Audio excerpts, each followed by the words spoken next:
Olá, eu sou Roberta Boni, veja os destaques do Justiça para Todos de hoje.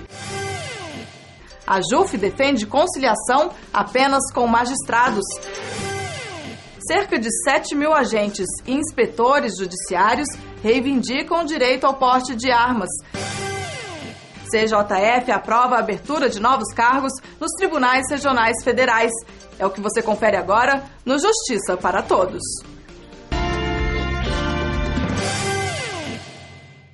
A JUF participa de audiência pública na Comissão de Segurança e Combate ao Crime Organizado da Câmara dos Deputados e defende que as conciliações sejam realizadas apenas por magistrados.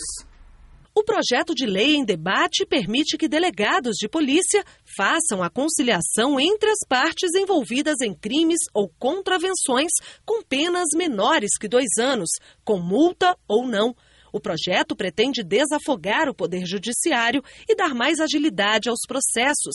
A questão que se discute, e para mim parece evidente, é uma questão constitucional. A Constituição Federal garante a reserva da jurisdição ao Poder Judiciário. E não há que se dizer que essa composição proposta nesse projeto de lei ocorre antes do processo. Isso porque o juiz, mesmo antes do oferecimento da denúncia, pode determinar uma prisão cautelar. De forma que o projeto de lei, no entendimento dos juízes federais brasileiros, viola, nesse ponto, o princípio da reserva da jurisdição. Isso é muito importante. Viola também o artigo 2º da Constituição Federal, que é o princípio da independência e harmonia dos poderes. Essa reserva de jurisdição, ela está vinculada evidentemente à função jurisdicional do Poder Judiciário. Não é vinculada ao Poder Executivo. E ainda que seja pré-processual, esse serviço de composição, ele é atinente, lato sensu, ao serviço jurisdicional. E mais, hoje, por exemplo, principalmente nas polícias estaduais, as polícias hoje estão sem estrutura, material e etc. Eu me lembro que ano passado, inclusive, me manifestei contra o contingenciamento da Polícia Federal. Ano passado, o governo quis cortar recursos da Polícia Federal na ordem de 50 milhões de reais. E nós, da JUF, fomos os primeiros a defender que esses recursos fossem garantidos à Polícia Federal do nosso país. Tá? Então, nós temos a perfeita tranquilidade de discordar em virtude desse aspecto técnico. E em relação às polícias estaduais, elas hoje não têm estrutura para fazer essas composições, transações. Tá? E isso, evidentemente, não tem nada a ver com a competência ou não dos delegados, que são bacharéis em direito, pessoas preparadas, mas em função da falta de estrutura material. E também é inconstitucional. Tá? Viola o princípio da reserva da jurisdição, evidentemente, e viola o princípio da independência dos poderes. De forma que entendo que, se sancionado um projeto desse jargão, ele não dura 24 horas, a sua vigência não dura 24 horas. De acordo com o projeto de lei, a audiência de conciliação, que recebe o nome de composição preliminar, uma vez aceita, será homologada por um juiz após ouvir o Ministério Público. Esta homologação será irrecorrível pelas partes, que não poderão apresentar queixa ou representação penal contra a outra depois da conciliação. Caso a composição preliminar não seja aceita, o delegado encaminhará ao juizado especial com termo circunstanciado que deverá conter o relato do crime, os nomes dos envolvidos e das testemunhas. Mesmo que não haja acordo, o autor do crime não poderá ser preso em flagrante, nem será exigida fiança. A ideia de que o delegado de polícia possa ou deva promover conciliações no ambiente policial acaba desvirtuando a razão pela qual a polícia atua em crimes de menor potencial ofensivo. Eu acho que no afã de se tentar aproximar a polícia, o projeto de lei pode acabar desvirtuando a atuação policial e, o que é pior, frustrando o procedimento simplificado que a Lei 9.099 trouxe. A lei andou muito bem, a Lei 9.099, e em muitos dos seus aspectos redacionais, me parece que o projeto acaba trazendo a Lei 9.099 de novo para o sistema antigo, anacrônico do Código de Processo Penal. Acho que nesse ponto, então, o Ministério Público se preocupa bastante, porque, em caso dos crimes de menor potencial ofensivo, a ideia é dar um tratamento mais simplificado e célere. Depois de analisado na Comissão de Segurança Pública, o projeto de lei precisa ser apreciado pela Comissão de Constituição e Justiça. Segue, então, para a votação no Senado. O projeto de lei, ele, ao contrário, os processos criminais poderiam se acumular, porque o juiz já tem know-how de muitos anos, desde 1995, realizando essas composições com êxito. Ou seja, nós temos evitado há muitos anos que processos criminais, que certos fatos se tornem processos criminais, desde 1995. Então, justamente é uma parte da justiça brasileira que vai bem, os juizados federais criminais. Garantir segurança sem usar armas. Este é o desafio imposto aos agentes e inspetores judiciários que perderam o direito ao porte de armas. Como falar em garantir segurança se estes agentes estão impedidos de usar armas? E mais grave, sujeitos à prisão caso sejam encontrados armados. Nossos agentes eles fazem rondas na residência dos magistrados. Os agentes de segurança acompanham os magistrados nos juizados itinerantes, nas correções, acompanham o oficial de justiça. Os agentes de segurança fazem a segurança da própria sessão, faz da própria sessão. E assim, no Brasil inteiro, aonde tem um magistrado que precisa se deslocar e necessitar, nós estamos prontos para dar essa cobertura. Este advogado explica a polêmica e contesta. Para ele, o porte de arma para agentes de segurança do Poder Judiciário, além de necessário, é autorizado pela Constituição. Sem o porte de arma, você retira desse grupo de pessoas a fonte mais segura de proteção, junto com o treinamento, porque eles têm treinamento para isso, não estão lá à toa. Retira deste pessoal que faz, a única atribuição deles é fazer a segurança institucional do Poder Judiciário. Retira deles o mecanismo mais eficaz. E retira isso no contexto, ao nosso ver, que a Constituição permite, porque o artigo 96 e 99 da Constituição prevê esta autonomia.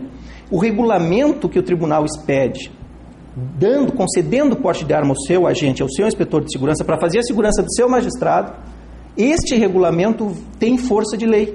Então não é porque o Estatuto do Desarmamento não previu o porte de arma para o agente, que ele não tem, o agente do Poder Judiciário, porque os artigos 96 e 99 já o asseguram aos órgãos do Poder Judiciário, asseguram este porte aos órgãos do Poder Judiciário da União. Neste documento enviado pela Associação dos Juízes Federais do Brasil ao conselheiro do CNJ, José Lúcio Munhoz, o presidente Gabriel Vedi pede que a decisão de cancelar o porte de armas dos agentes de segurança judiciária seja revista, já que a base legal para o entendimento é o Estatuto do Desarmamento, que proíbe o porte de arma de fogo, salvo para os casos previstos em legislação própria, como é o caso do Judiciário. A AJUF pede ainda urgência e justifica. Muitos magistrados estão ameaçados em todo o país, enquanto o contingente da Polícia Federal é absolutamente insuficiente para atender a todas as demandas de proteção. O assassinato brutal da juíza Patrícia Acioli no Rio de Janeiro em agosto é uma prova de que a magistratura se tornou profissão de risco no Brasil e que a escolta por uma polícia especializada pode ser questão de sobrevivência em casos que não são mais exceções. Você vai ver daqui a pouco, depois do intervalo. O Conselho da Justiça Federal amplia a composição dos tribunais regionais federais. Veja também, a AJUF pede celeridade na tramitação do projeto de subsídio da Justiça.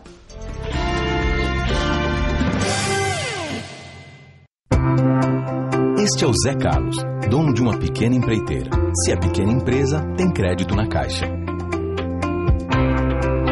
Ele compra nesta loja de construção, uma média empresa. Se é média empresa, tem crédito na Caixa.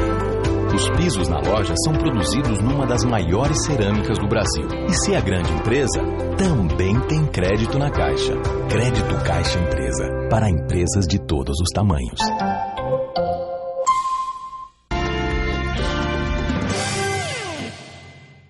A JUF discute com o integrante da Comissão Mista de Orçamento o projeto de lei do subsídio do Judiciário. Agilizar a tramitação e aprovação do projeto de lei do subsídio que reajusta os salários do Poder Judiciário foi o assunto da reunião entre o deputado federal Hugo Leal, do PSC do Rio de Janeiro, da Comissão Mista de Planos, Orçamentos Públicos e Fiscalização e dirigentes da AJUF. O presidente Gabriel Vedi, o vice-presidente Fabrício Fernandes e o presidente da REJUF, Francisco Glauber Pessoa Alves, pediram o empenho do parlamentar.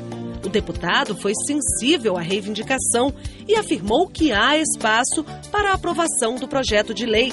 Hugo Leal disse que vai interceder junto ao deputado Arlindo Quinaglia, relator geral do orçamento, sobre a matéria.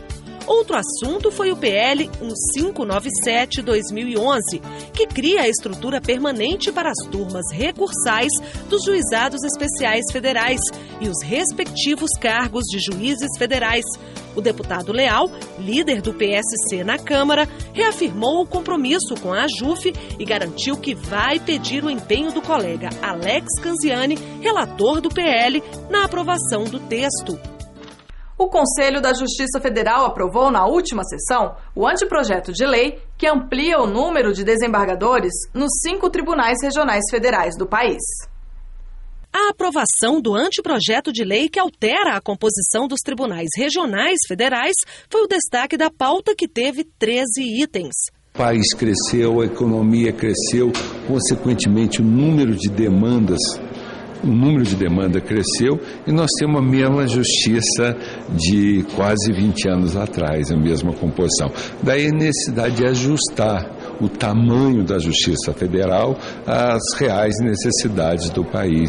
Agora, o anteprojeto de lei, aprovado pelo CJF, segue para apreciação no Superior Tribunal de Justiça. Só depois de passar pela Corte, será enviado ao Congresso Nacional. Uma batalha que a AJUF vai monitorar corpo a corpo.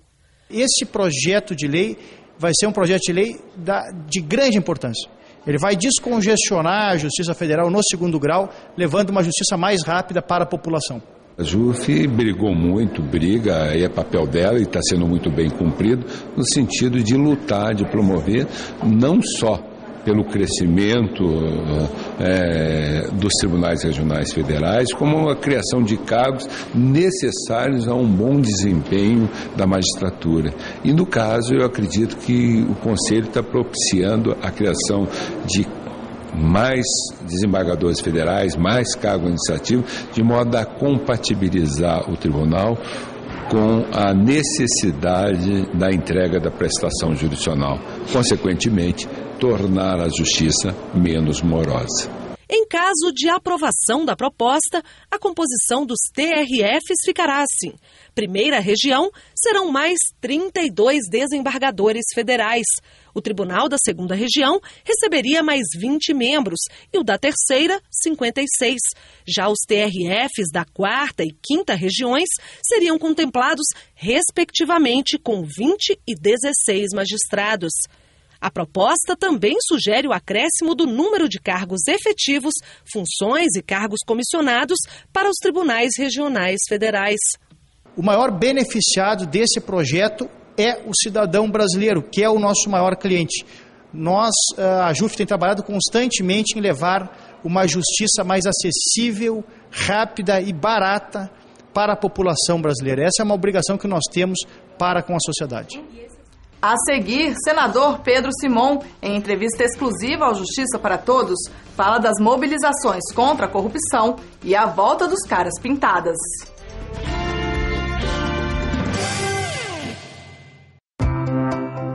Esta é uma pequena fábrica de peças para máquinas industriais.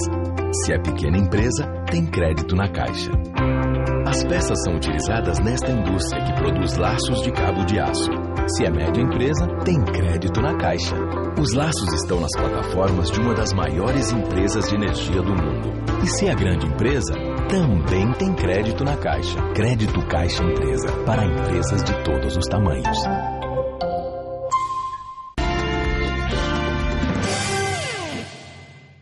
O histórico senador PMDBista Pedro Simon se diz esperançoso com as manifestações da sociedade em favor da ética e contra a corrupção. Fala da alegria que foi ver a volta dos caras pintadas, exigindo transparência e ética dos administradores e políticos. Destacou ainda a participação da AJUF no movimento Agora Chega. Senador, eu vou começar essa nossa conversa perguntando sobre a proibição do voto secreto aqui no Congresso. O senhor defende como sendo o primeiro passo para combater a corrupção? O voto secreto é muito importante, foi uma grande conquista da democracia. O eleitor votar no deputado, votar no senador, votar no governador. Isso é um direito. Agora, o voto secreto é uma vergonha. Nós estamos fugindo da obrigação de dizer ao povo como é que nós estamos votando. Todas as votações no Congresso têm que ser voto aberto. E o senhor falou em transparência, e transparência também é fundamental nas ações do governo. Falta mais transparência? Nós não legislamos o que devíamos legislar. Nós não temos coragem de votar verba pública de campanha. O judiciário teve que fazer porque nós não tivemos coragem até agora de votar fidelidade partidária. Todas essas coisas nós não temos coragem. O judiciário não tem coragem de condenar ninguém. Há 40 anos caçou 2 deputados. E o executivo vai levando da maneira que acha. Agora tem um fato novo que é importante, que pela primeira vez apareceu um fato grave sobre um ministro e a presidente demitiu. A participação dos brasileiros também é importante nesse processo? O problema todo se chama impunidade. Como no Brasil só vai para a cadeia ladrão de galinha, político importante e empresário importante não acontece nada, o povo perdeu a confiança. Quer dizer, ele olha, não vale a pena não. Agora está se formando um movimento interessante em torno da presidente, onde os jovens estão indo à rua e estão mostrando que tem interesse. Mas o pior que pode acontecer para um povo é a falta de esperança. Quer dizer, tu perde o direito de ter esperança, tu perde o direito de poder sonhar, aí é muito ruim. Sobre o movimento Agora Chega, o que o senhor tem a falar desse movimento? O mundo está vendo um momento diferente. As chamadas redes sociais estão crescendo. A internet caiu num campo vasto que ela fica incontrolável. Lá no mundo árabe, no Oriente, no Egito, naqueles países, ditaduras de o pai 40 anos, o filho 20 anos, caíram o seguinte: não tinha movimento terrorista, não tinha liderança, não tinha Al-Qaeda, não tinha os muçulmanos, a mocidade. Amanhã às 10 horas na frente do palácio, depois da manhã às 8h30 na rodoviária. Foram reunindo, e o que aconteceu? O que aconteceu é que derrubaram os governos. Derrubaram o governo. Eu sinto que isso está acontecendo aqui. E eu estou rezando para que os jovens façam isso bem feito. Que não aceitem provocações e que vão para a rua. Que nem fizeram com a ficha limpa. A ficha limpa nunca ia passar no Congresso. Mas nunca ia passar no Congresso. Os jovens foram para a rua, colheram 1.400.000 assinaturas, um projeto popular, depois via internet mais 2 milhões, não sei quantas assinaturas, e o projeto foi aprovado. Eu acho que essa é a grande maneira de nós fazer. E terminar com o que se chama de impunidade. E o senhor citou o Poder Judiciário. Como que o senhor vê a participação da Associação dos Juízes Federais do Brasil, que inclusive o senhor convidou para participar dos próximos movimentos? Sensacional. olha, eles estão numa posição digna de respeito. Estão aí, essa atividade deles, eles são talvez as entidades com mais força, com mais carinho, com mais autoridade, mas é que nem eles dizem, até dói para eles julgarem, mas vai o recurso e vai e termina tudo. Eles são dos que mais defendem o fim da impunidade, mas acho que deve ter um limite, 1 caso, 2 casos, 3 casos e julga, não pode ficar 4 anos, não sei quantos anos. Tem aí até ex-governador, gente importante, que já foi condenado mais de 40 vezes, mas nunca em definitivo. Nunca em definitivo. Quando está no final, bom, não é absolvido.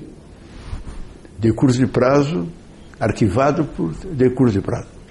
E o senhor faz parte de um movimento de combate à corrupção aqui no Senado. Que movimento é esse? Esse movimento iniciou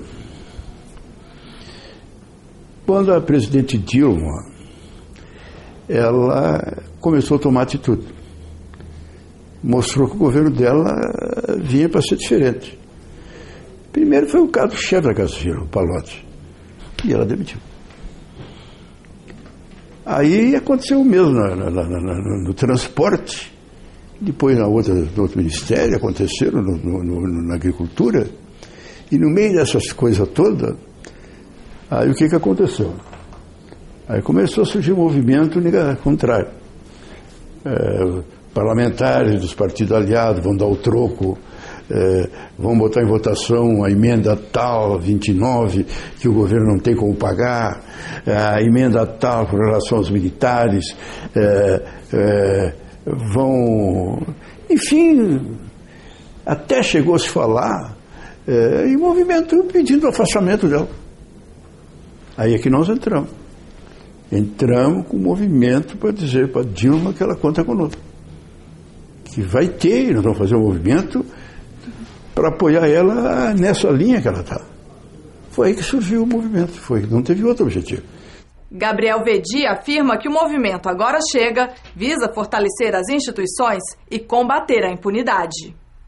Evidentemente, nós estamos trabalhando junto com as demais entidades da sociedade civil, a ABI, a CNBB, entidades de representação do Ministério Público e com a sociedade brasileira, no sentido de um grande movimento nacional contra a corrupção no nosso país.